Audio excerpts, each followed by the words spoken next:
And picking up right where we left off at this spooky castle, as it were, allow me to take a break from my quarter-life crisis for long enough to make some humorous observations about Final Fantasy.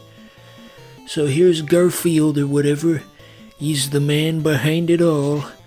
The man behind the slaughter, as the zoomies like to say. Look at him. He's a sociopath in a horn helmet.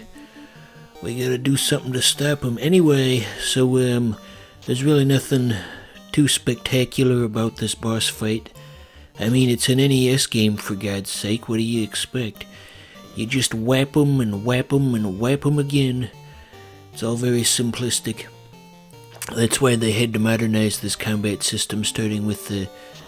Shit, which one was it? I think it was Final Fantasy 12. Yeah, that was the one where they switched over to real-time combat. You know, it just goes to show that so few people play Final Fantasy now versus back then, because people are still complaining and, I guess, being shocked at the fact that the games don't have turn-based combat anymore, when they haven't had turn-based combat since 2006. I mean, it's been 15 years since they made that change, and with each new Final Fantasy, there's still a fresh wave of people who are shocked to find out about this. Because nobody's playing them. I hope they bring back the turn-based combat for Final Fantasy 16. That game needs to have something going for it, because good God, I saw that trailer they released in either 2020 or 2021, and that was just fucking trash. I mean, my God.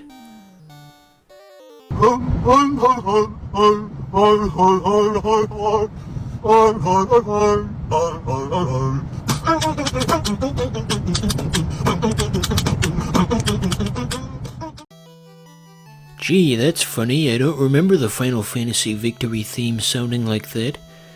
Maybe I've got a different revision of the game or something.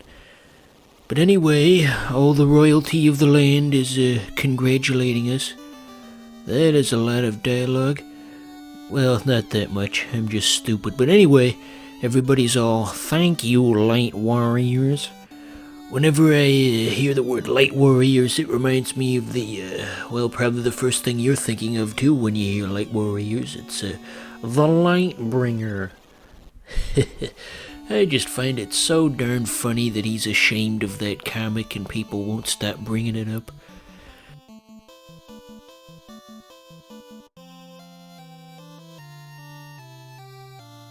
So now we've got the real intro to the game, you see.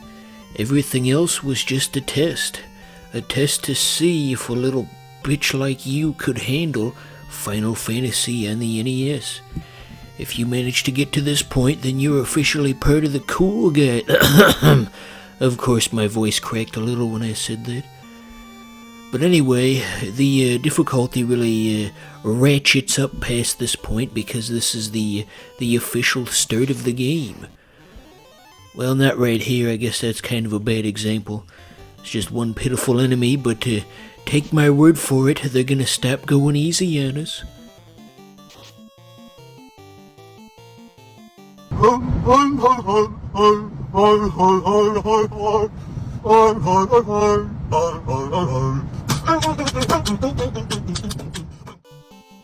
I don't know what I'm doing at this point. I'm just repeating the same jokes. It's starting to feel very Family Guy-esque in here. I'm just so totally out of ideas. Hey Lois, remember the time when the music was wrong in Final Fantasy? Oh, dearie. Oh, jeez, oh man. Anyway, if I haven't already mentioned in a previous episode, the optimal strategy for these types of encounters is to spread out your attacks so that each of your party members attacks one guy and none of the others. Because if you try to dogpile on one guy, you might get to the point where that enemy dies, but you still have 2 to 3 moves left, and those moves just won't go anywhere. So you gotta watch out for that. Watch out, Lassie, those imps are coming to get you. They need to reboot Lassie and have an episode where Lassie has to run from a group of Final Fantasy imps. Wouldn't that be funny? Ha ha ha ha. That sucks ass. Okay, that was the last one.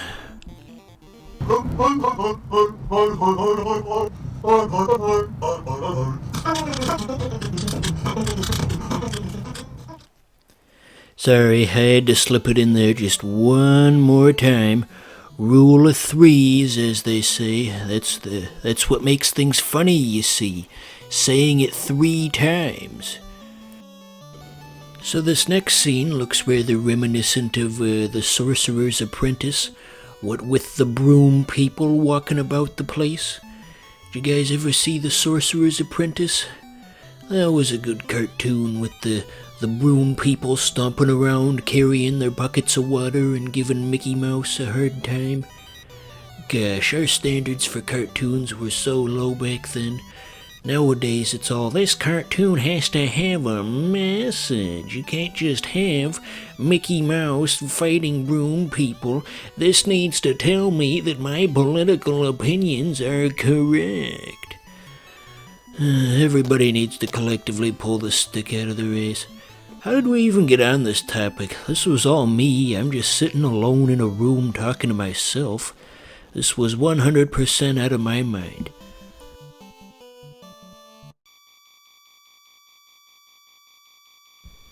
How about this? We got a mini-map now, too. That's pretty snazzy, huh? When we were talking to those broom people, they just gave us a nonsensical message because they only speak broom, evidently.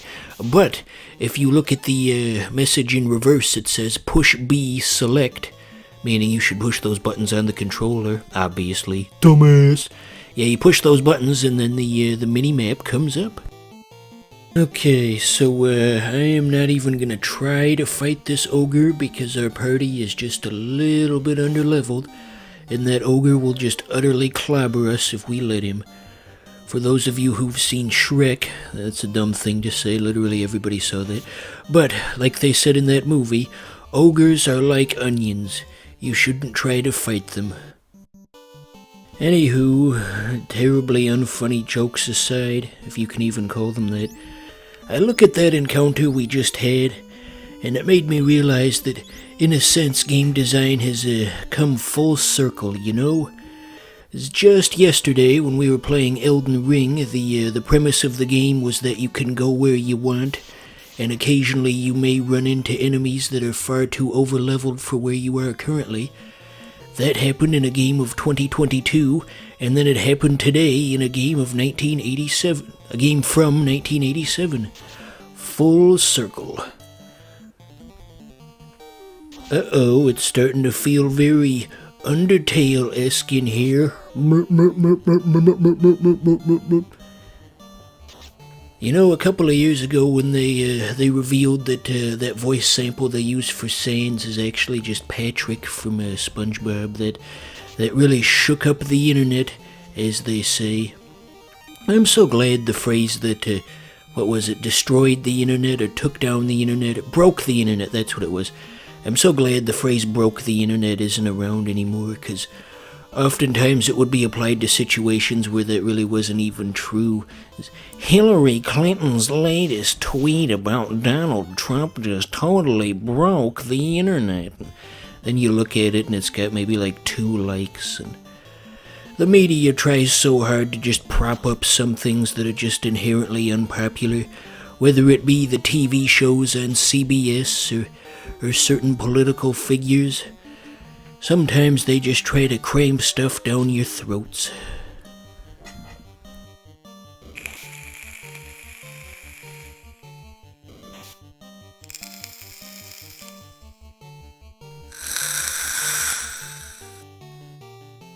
So, these 2 creeps are really putting up a good fight, aren't they? We need some pepper spray, because that's how you deal with creeps in real life. I like the visual of pepper spray being sprayed directly into their gigantic mouths. Is the traffic outside getting picked up? I'm just in my house, but I feel like it's still audible on the mic. It's very annoying. So we lost Paul. Hi, I'm Paul. So when you start losing party members, you sort of go on this exponential slope in terms of, I guess, an exponential slope downward in terms of your overall combat effectiveness. Because you can't revive your party member until you get back to the city, so you just have 1/4 fewer damage that you can do, and the enemies are still as strong as they were before, and the fainted party member doesn't get any experience after the battle is over. So it is just bad news if you lose even one guy. So I guess our plan here at this point is going to be to try to get to the next town as quickly as possible with as little damage. It's what we call a precarious position, like Doug Dimmadome's precariously perched cliffside estate. So the game put Ringo in charge due to the loss of Paul, but we all know you never put Ringo in charge. This is basically the same energy as that scene from The Simpsons where they, what's that fucker's name? Smithers says, the bank put Lenny in charge, and then they cut to Lenny at the desk, and yeah, that was a good episode. Classic Simpsons. So sadly, we cannot use our health items to bring back Paul. He's just kinda stuck that way. So as previously stated, we have to just get to the next town as quickly as possible. Gosh, that sprite looks like a Klansman, doesn't it? I think it's the pointiness of his robe. Not good at all. Oh, these guys are trouble. These guys are comparable to the ogres in terms of overall strength, and that you really shouldn't challenge them. These guys are bad news. But we got away from them. I don't know if the town... I'm not sure if it's located to the south or to the west. God, we are just having some terrible luck, aren't we? These old school games would really just toughen you up, huh? You'd come into these games looking like Scott the Wise, and you'd come out of them looking like Mr. T. You guys know about Mr. T, don't you? When I was in elementary school, I made a joke about Mr. T once, and nobody even got it, and I felt quite alone. Oh, the other children don't get my jokes, boo-hoo-hoo. There were many instances of that.